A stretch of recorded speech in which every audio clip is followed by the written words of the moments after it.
वाढलेलं वजन, cholesterol, blood pressure, sugar, BP, diabetes, cholesterol, heart attack, cancer, tumour, paralysis असा कोणताही आजार होणार नाही जर तुम्ही ब्रश करण्याच्या आधी ही गोष्ट केली तर.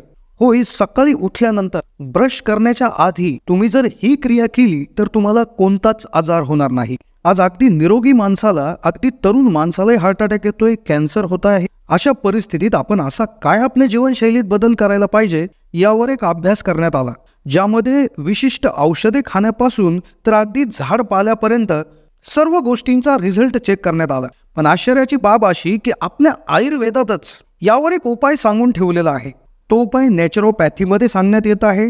काही आजकालचे प्रसिद्ध डॉक्टर देखील हा उपाय सुचवत आहे की या उपाय म्हणजे एक छोटीशी गोष्ट म्हणजे पाणी. फक्त पाण्याद्वारे हा उपाय केला जाऊ शकतो. आणि हे जर तुम्ही तुमच्या आयुष्यात करायला सुरुवात केली तर ना तुम्हाला कुठलं तुमचं वजन वाढणार आहे, ना ब्लड प्रेशर, ना BP, cholesterol, paralysis, brain stroke, heart stroke काहीही होणार नाही. रिसर्चमध्ये देखील हे समोर आलेलं आहे. हा रिसर्च झाला आहे पाण्यावर. आणि हे पाणी ब्रश करण्याच्या आधी जर आपण पाणी पिलो तर तुमच्या शरीरावर जबरदस्त चमत्कारिक फायदे होतात. आणि जे पाहून, ज्याच्याविषयी माहिती घेऊन तुम्ही देखील आश्चर्यकारक होऊ शकता, कारण की याला करायचं काहीच नाही आहे. आयुष्यभर निरोगी राहण्याची शक्यता यामधून वर्तवली जात आहे. मनुष्याला निरोगी ठेवणारा हा सोपा उपाय त्या ठिकाणी असणार आहे. तर व्हिडिओमध्ये आपण जाणून घेणार आहोत की ब्रश करण्याच्या आधी पाणी पिण्याचे काय फायदे आहेत, याने शरीरामध्ये कोणते कोणते असे बदल होतात की ज्यामुळे कोणताच आजार होत नाही, अशी पूर्णच्या पूर्ण डिटेल माहिती. व्हिडिओ पाहता चॅनलला नवीन असेल तर जरूर सबस्क्राईब करा. कोणत्याही व्यक्तीला त्याच्या आयुष्यात कोणते कोणते आजार होतील हे ठरतो तो सकाळी उठल्यानंतर सर्वात आधी काय खातो किंवा काय पितो यावरून. आता आपली पद्धत आहे, आपण सकाळी सकाळी उठतो आणि सगळ्यात आधी आपण चहा किंवा कॉफी घेत असतो.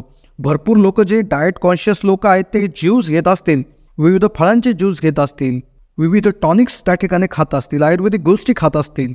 आपली भोळी भावना असते की आपण जर टॉनिक्स, ज्युसेस किंवा इतर जे आयुर्वेदिक पदार्थ जर खाल्ले तर त्याने आपलं आरोग्य, आपण निरोगी राहू शकू. पण असं होत नाही. तुम्हाला निरोगी राहण्यासाठी ₹1 खर्च करण्याची गरज नाही आहे. फक्त पाणीच तुम्हाला पिऊन तुम्ही आरामशीर निरोगी राहू शकता. कोणतेही आजार तुम्हाला त्या ठिकाणी शिवणार नाही. यावर अभ्यास झाला आहे. रिसर्चमधून ही माहिती समोर आली जी पूर्वी आयुर्वेदामध्ये देखील लिहिण्यात आलेली होते. आता काय झालंय की कोणताही जो आजार असतो तर त्या आजाराची सुरुवात आपल्या पोटामधनं होत असते. जर आपलं पोटच व्यवस्थित काम करत नसेल, आपली पचन क्षमता जर व्यवस्थित काम करत नसेल तर तुम्हाला कोणतेही आजार होऊ शकतात. मग हा जो पाण्याचा उपाय आहे, ब्रश करण्याच्या आधी, म्हणजे जे काय आपलं तोंड आहे, म्हणजे तोंड धुण्याच्या आधी, ब्रश करण्याच्या आधी तुम्ही जर हे पाणी जर त्या ठिकाणी पिला तर याचे इतके जबरदस्त फायदे आहेत की जे ऐकून तुम्ही चकित व्हाल. आणि याचा जो काय रिझल्ट आहे तर तो त्या ठिकाणी सायंटिफिकली प्रूव्हन आहे. आयुर्वेदात नॅचरल थेरपीमध्ये देखील याच्याविषयी माहिती सांगितली. कारण की काय होतं आहे, आपल्या शरीरातील पाणी अतिशय महत्त्वाचा घटक आहे. शरीर 5 तत्वांनी बनलेलं आहे, पण त्यातल्या 60 ते 70% वाटा हा एकट्या पाण्याचा असतो. त्यामुळे पाण्याच्या संदर्भातले जे काही नियम आहेत, पाण्याच्या संदर्भातील ज्या गोष्टी आहेत त्या फार काळजीपूर्वक आपण आपल्या आयुष्यात अवलंबल्या पाहिजेत. बरेच जण पाणी ग्लासात पितात, काही जण बॉटलने, काही जण मातीच्या भांड्यातील, तर काही स्टीलच्या भांड्यातील. तर अशी वेगवेगळे त्या ठिकाणी पाणी पिण्याच्या पद्धती आहे. काही लोक अगदी थंड पाणी पितात, तर काही नॉर्मल पाणी, तर काही गरम पाणी पितात. पण होतं काय की सोशल मीडियावर किंवा इतर ठिकाणाहून जी माहिती मिळते त्यानुसार आपण ते फॉलो करायला सुरुवात करतो, पण बऱ्याच वेळा त्यांनी अपाय देखील होत असतो. आता सकाळी ब्रश करण्याच्या आधी आपल्याला पाणी प्यायचं आहे. आता हे पाणी कसं प्यायचं ते जाणून घेण्याआधी याचे फायदे नेमकं का होतात, आपलं जे तोंड आहे म्हणजे न धुता आपण पाणी पिण्याच्या मागचं कारण काय आहे, त्याने नेमकं असं काय होतं ते आपण एकदा समजून घेऊ. आणि मग पाणी किती, कसं, कशा पद्धतीनं प्यायचं ते आपण सांगणार आहोत. पहिलं होतं बॉडी होईल डिटॉक्स. डिटॉक्स म्हणजे काय, शरीरामधले जे टॉक्झिक म्हणजे जे विषारी पदार्थ आहेत ते बाहेर निघण्याचं काम होतं. नॅचरल थेरपीनुसार जर तुम्ही सकाळी ब्रश करण्यापूर्वी जर पाणी पिले तर शरीरातले अनेक विषारी पदार्थ सहज बाहेर काढले जाऊ शकतात.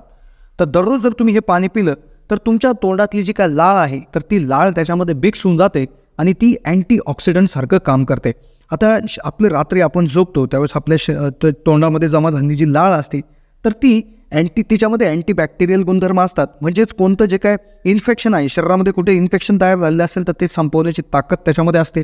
अँटी फंगल ॲक्टिव्हिटी त्याच्यामध्ये असते, म्हणजे कुठले एखादे बुरशीजन्य आजार कुठे जर शरीरामध्ये झालेला असेल तर तो नीट करू शकतं. ती एखाद्या पेन किलर म्हणजे वेदनाशामक औषधासारखं देखील ही काम करत असते. तुम्ही भरपूर वेळा बघितलं असेल की जी काही जनावरे आहेत, कुत्री असेल, मांजर असेल, एखादी जखम झाल्यानंतर ती जखम आपल्या जिभेने चाटत असतात. त्याच्यामागचा उद्देश एकच असतो की त्यांना तिथे ते त्यांची जी काय लाळ आहे तर ती लाळ तिथे लागल्यानंतर ते वेदनाशामक सारखंही काम करते. त्याचबरोबर ती जखम तात्काळ भरण्याचं, तिथलं इन्फेक्शन संपवण्याचं, तिथली जे काही फंगस आहेत ते संपवण्याचे काम करते. आणि त्याला कुठलीही क्रीम किंवा कुठले औषध लावण्याची गरज पडत नाही, कारण की आपली जी काय सलाइवा आहे, आपली जी लाळ आहे तर ती अगदी पॉवरफुल असते. पण त्यातल्या त्यात रात्रभर जावा झालेली जी काय लाळ आहे तर ती प्रचंड चमत्कारिक असते, कारण की तिच्यामध्ये अँटीऑक्सिडंट म्हणून ही काम करते, शरीराला डिटॉक्स करण्याचं काम करते. दुसरा फायदा याच्यामुळे असं होतो, सकाळी सकाळी प्रश्न करता पाणी पिल्यामुळे तिच्यामध्ये लाळ मिक्स होते. आपली जी काही किडनी आहे ती देखील अतिशय निरोगी असते. सकाळी दात न घासता पाणी जर पिले, किडनीच्या संबंधित जे काही आजार आहेत जसे किडनी स्टोन असेल तर किडनीमधील विविध जे काही प्रॉब्लेम असतील ते देखील दूर होतात.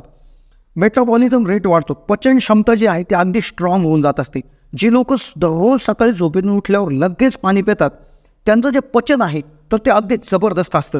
त्यांचं वजन देखील वाढत नाही, वजन कंट्रोल राहतं. कारण की आपलं असं म्हणणं आहे की जास्त खाल्ल्याने वजन वाढतं, तर तसं नाही, चुकीचं खाल्ल्याने वजन वाढत असतं. मग हीच गोष्ट इथं क्लिअर होणार आहे. तुमचा जो काय मेटाबॉलिक किंवा पचनाचा जो दर आहे, पचनाचा जो स्पीड आहे अगदी प्रचंड प्रमाणात त्या ठिकाणी वाढणार आहे. तुमच्या शरीरात होणारे आजार त्या ठिकाणी कुठल्याही प्रकारचे होणार. तुमच्या स्किनसाठी देखील उपयुक्त आहे. स्किनमध्ये होणारे जे काही मुरू, पिंपल्स असतील किंवा जी काय त्वचा काळी पडणं असेल तर ह्या प्रकारचे प्रॉब्लेम याच्यामधनं दूर व्हायला सुरुवात होत असतात. केसांच्या संदर्भात देखील फार फायदेशीर आहे. रिकाम्या पोटी दात न घासता जर तुम्ही पाणी पिले तर केसांच्या मुळामध्ये जे रक्ताभिसरण जे आहे, रक्ताची जे सर्क्युलेशन आहे ते अगदी प्रॉपर होतं, सुधारतं, केस मजबूत होतात आणि केसाची वाढ देखील प्रचंड मोठ्या प्रमाणात होत असते. याने वजन देखील कमी होत आहे. दात न घासता पाणी पिल्यास वजन कमी करण्यासाठी खूप फायदा होतो. सकाळी पाणी पिल्याने एकतर तुमचा पचनाचा दर वाढतो, तुमच्या कॅलरीज बर्न होतात, त्यामुळे वजन नियंत्रित राहत असतं. आता करायचं काय आहे, सकाळी उठल्या आपल्याला ब्रश करायचं नाही तर सगळ्यात आधी एक ग्लासभर 1 ते 1.5 ग्लास आपल्याला जे काय कोमट पाणी करून ते कोमट पाणी त्या ठिकाणी प्यायचं आहे. तर ही जरी पद्धत तुम्ही अवलंबली, सगळ्यात आधी सकाळी उठल्यानंतर कुठलाही गुळणा न करता तात्काळ तुम्ही 1 ग्लास 1.5 ग्लास किंवा तुम्ही जितकं जास्त पिऊ शकता तितकं थोडंसं कोमट हे पाणी प्यायला सुरुवात जर केली तर तुम्हाला बद्धकोष्ठता, अपचन असले त्रास दूर होतील. तुमच्या पोटातले विकार झिरो होऊन जातील. जे काही पचन क्षमता आहे ती स्ट्रॉंग होईल, त्यामुळे शरीरात कुठलेही आजार त्या ठिकाणी उद्भवणार नाही, असं देखील या रिसर्चमध्ये सांगण्यात आलेलं आहे. आणि नॅचरोपॅथी तिथे देखील सांगण्यात आलेलं आहे. भरपूर आयुर्वेदिक असतील किंवा नॅचरोपॅथिस्ट जे काही डॉक्टर असतील तर त्यांनी देखील सांगण्यात आलेलं आहे. भरपूर वेबसाईटला देखील याच्यावर माहिती देण्यात आलेली आहे. फक्त याच्यामध्ये प्रॉब्लेम असा होऊ शकतो की जी आपली तोंडाची दुर्गंधी जी असते सकाळी तर त्याच्यामध्ये ते पाणी आपण पिऊ शकतो की नाही हा एक मोठा प्रश्न त्याच्यामध्ये. त्यामुळे आपण रात्री ब्रश करून त्या ठिकाणी झोपलं पाहिजे आणि त्यानंतर सकाळी तोंड न धुता पाणी पिलेलं योग्य राहील. कशी वाटली माहिती कमेंटच्या माध्यमातून कळवा. चॅनलला नवीन असेल तर सबस्क्राईब करा.